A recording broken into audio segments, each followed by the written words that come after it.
बिस्मिल्लाहिर्रहमानिर्रहीम। Welcome to Researchpedia channel. दोस्तों, आज के टॉपिक में हम स्ट्रेटिफाइड सैम्पलिंग का प्रोसीजर सीखेंगे। इस पूरे प्रोसीजर में हम 4 वीडियोस के ज़रिए स्ट्रेटिफाइड सैम्पलिंग को डिस्कस करेंगे, जिसमें से 3 वीडियोस जो हैं इसके कॉन्सेप्ट, इसकी एप्लीकेशन, इसके स्टेप बाय स्टेप प्रोसीजर, इसकी एग्जांपल्स, इसके एडवांटेज, इसके यूजेस इन पर मुश्तमिल होगी। जबकि एक जो चौथी वीडियो होगी वो एक्सेल के ज़रिए स्ट्रेटिफाइड सैम्पलिंग किस तरह से परफॉर्म करते हैं उस पर मुश्तमिल होगी। तो ये इस सिलसिले की पहली वीडियो है जिसमें इसका कॉन्सेप्ट और इसकी कुछ बेस लाइन एग्जाम्पल्स और इसके कुछ यूजेस वगैरह आज डिस्कस किए जाएंगे। तो आते हैं इसके कंटेंट्स की तरफ। स्ट्रेटिफाइड सैम्पलिंग होता क्या है, मीनिंग और इसकी डेफिनेशन, उसके हवाले से बात होगी। यूजेस क्या हैं स्ट्रेटिफाइड सैम्पलिंग के, एडवांटेजेस क्या हैं स्ट्रेटिफाइड सैम्पलिंग के, स्टेप्स क्या हैं जिनके ज़रिए आप स्ट्रेटिफाइड सैम्पलिंग जो है वो परफॉर्म करते हैं। तो सबसे पहले इसकी definition. Stratified sampling is the type of sampling method in which the total population is divided into smaller groups or strata to complete the sampling process। होता यह है कि जो आपकी पॉपुलेशन है वो हेट्रोजीनियस होती है। हेट्रोजीनियस मींस उनमें सिमिलर कैरेक्टरिस्टिक्स के बहुत सारे ग्रुप्स होते हैं, मतलब हर ग्रुप के कैरेक्टरिस्टिक दूसरे ग्रुप से अलग होंगे। जैसे एक क्लास के अंदर जो को एजुकेशन की क्लास होती है, बॉयज़ और गर्ल्स बैठे होते हैं, तो बॉयज़ के अपने करैक्टरिस्टिक्स हैं, गर्ल्स के अपने करैक्टरिस्टिक्स हैं। इसी तरह एक कंट्री में डिफरेंट मज़ाहिब के लोग, डिफरेंट रिलीजन के, डिफरेंट कल्चर के लोग भी रह रहे होते हैं। तो इस तरह के जो ग्रुप्स होते हैं जिनके करैक्टरिस्टिक एक दूसरे से अलग हों, इनको हम स्ट्रेटा कहते हैं। और इसकी बेस पे जो हम सैम्पलिंग करते हैं इसको हम स्ट्रेटिफाइड सैम्पलिंग कहते हैं। Strata is formed based on some common characteristic in the population data. After dividing the population into strata, the researcher randomly select the sample proportionately। आप करते क्या हो कि आप इनकी ग्रुपिंग कर देते हो पॉपुलेशन के एलिमेंट्स की बेस्ड ऑन सिमिलर कैरेक्टरिस्टिक्स, और फिर उसमें एक प्रपोर्शन सेट करके कि इतने प्रपोर्शन मैंने इस ग्रुप में से जो है एलिमेंट सेलेक्ट करने हैं, इतने जो प्रपोर्शन का जो सैम्पल एलिमेंट्स हैं या सैम्पल यूनिट्स हैं वो मैंने इस ग्रुप में से करने हैं। तो ये बेसिकली इसके अंदर किया जाता है। In a stratified sample, researcher divide a population into homogeneous subpopulations called strata based on specific characteristic like race की बेस पे आप ग्रुप बना दो, जेंडर की बेस पे बना दो, लोकेशन की बेस पे बना दो।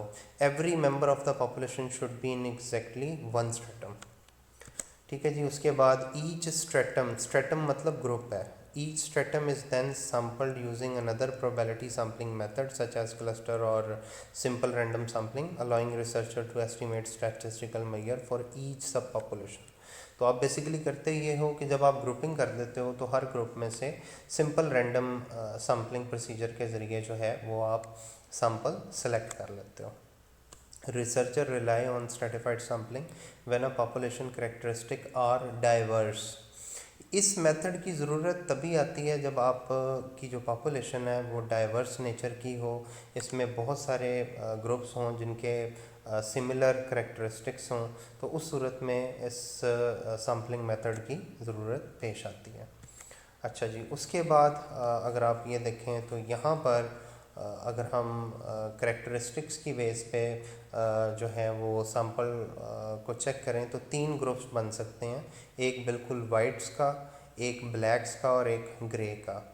तो मैं इसमें से सैम्पल की सिलेक्शन कर लूँगा, ठीक है। इसमें से 2 सेलेक्ट कर लूँगा क्योंकि इनके एलिमेंट ज़्यादा हैं।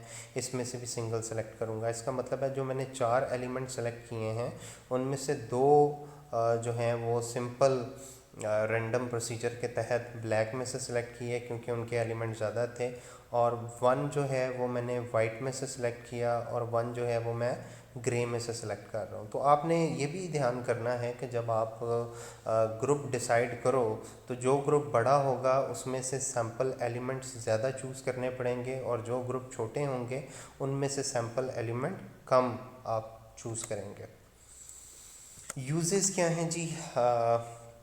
कब आपको स्ट्रेटिफाइड सैम्पलिंग यूज़ करना पड़ेगी? Stratified random sampling is an extremely productive method of sampling in situation where the researcher intend to focus only on specific strata from the available population data. This way the desired characteristic of strata can be found in the survey sample. आप basically अगर interested हैं किसी specific group को study करने में तो वहाँ पे भी आपको ये बहुत काम आएगी.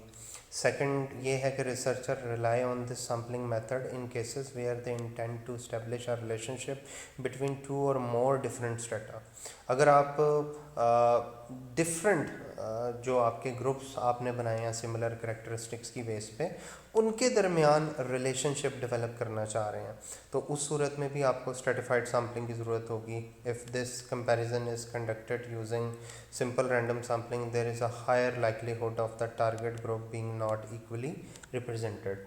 अगर आप इन डाइवर्स ग्रुप्स की जो है वो सिंपल रैंडम सैम्पलिंग के ज़रिए सैम्पलिंग कर देते हैं तो हो सकता है कि आप स्पेसिफिक ग्रुप को फोकस ही ना कर पाएँ. अब फॉर एग्ज़ाम्पल अगर हम इंडिया की एग्ज़ाम्पल लें तो वहाँ पे हिंदू भी हैं, मुसलमान भी हैं, ईसाई भी हैं, सिख भी हैं. तो हर एक की अपनी आदात इतवार हैं, ठीक है, हर एक की नेचर अलग है, हर एक के रस्म व रिवाज अलग हैं. तो आपको क्या करना पड़ेगा ऐसी सूरत में अगर आप एक ग्रुप को दूसरे से एज ए रिलेशनशिप डेवलप करना चाह रहे हैं, ठीक है, कि लाइक सिखों का और मुसलमानों का आपस में लिंक क्या क्रिएट होता है, किस तरह से ये एक दूसरे को अफेक्ट कर सकते हैं, एक दूसरे के डिसीजन को अफेक्ट कर सकते हैं, आपको स्ट्रेटिफाइड सैम्पलिंग की ज़रूरत पड़ेगी. तो जब आप डिफरेंट ग्रुप्स को कंपेयर करना चाह रहे हो या किसी एक ग्रुप को फोकस करके स्टडी कंडक्ट करना चाह रहे हो you need to develop stratified sampling method. इसी तरह sample with a population which are difficult to access or contact can easily be involved in a research process using stratified random sampling technique. अगर population को access करना आसान ना हो तो उस सूरत में भी आप स्ट्रेटा बनाकर ग्रुप्स बनाकर तो उन ग्रुप्स में से जो ग्रुप एक्सेसिबल हों उनसे डाटा कलेक्ट कर सकते हैं. The accuracy of statistical result is higher than simple random sampling since the element of the sample and chosen from the relevant strata. यहाँ पर क्या है सिंपल रैंडम सैम्पलिंग की निस्बत जब आप ग्रुपिंग करके वहाँ से एलिमेंट सेलेक्ट करते हो तो आपका जो स्टैटिस्टिकल रिजल्ट्स हैं वो ज़्यादा एक्यूरेट आते हैं, ठीक है, क्योंकि आप डाइवर्सिफिकेशन को ग्रुप्स तक महदूद कर देते हो और उन ग्रुप से रैंडमली सिलेक्शन करते हो बेस्ड ऑन देयर साइज, ठीक है. उसके बाद एडवांटेजेस की तरफ आ जाते हैं. इसके कुछ एडवांटेजेस हैं स्ट्रेटिफाइड सैम्पलिंग के कि जब आप स्ट्रेटिफाइड सैम्पलिंग करना चाह रहे हो तो किस तरह से की जाती है और उसके बेनिफिट क्या हैं. इनमें जो पहला बेनिफिट है वो ये कि क्योंकि आप ग्रुप्स में डिवीज़न कर देते हो अपनी पॉपुलेशन को, ठीक है, तो आपके लिए कंपैरिजन करना आसान होता है ग्रुप्स का और ये जो कंपैरिजन है इसके रिजल्ट्स एक्यूरेट आते हैं. दूसरा जो बेनिफिट है वो ये है कि आप एक स्पेसिफिक ग्रुप को अगर ट्रेन करना चाह रहे हो, ठीक है, based on their grouping based on their stratification, अगर आप उसको ट्रेन करना चाह रहे हो तो आप इजीली उसको ट्रेन कर सकते हो, उनको गाइड कर सकते हो उनकी नेचर के अकॉर्डिंगली, उनकी आदाद व तवार के accordingly. Due to statistical accuracy of this method smaller sample sizes can also retrieve highly useful result for the researcher. आप हर ग्रुप में से अगर स्मॉलर साइज भी सैम्पल का सिलेक्ट करो तो आप अच्छे रिजल्ट्स जो हैं वो यहाँ से निकाल सकते हैं. फिर इसी तरह this sampling technique cover maximum population as the researcher have complete charge over the strata division. आप मैक्सिमम कवरेज कर सकते हो पॉपुलेशन की डिफरेंट ग्रुप्स बनाकर और तमाम ग्रुप्स में से स्मॉलर साइज़ के जो हैं वो सैम्पल सेलेक्ट कर सकते हो based on random sampling method और उनके ज़रिए जो है वो आप रिज़ल्ट्स निकाल सकते हो. स्टेप्स डिस्कस करने के लिए हमें नेक्स्ट वीडियो का वेट करना पड़ेगा.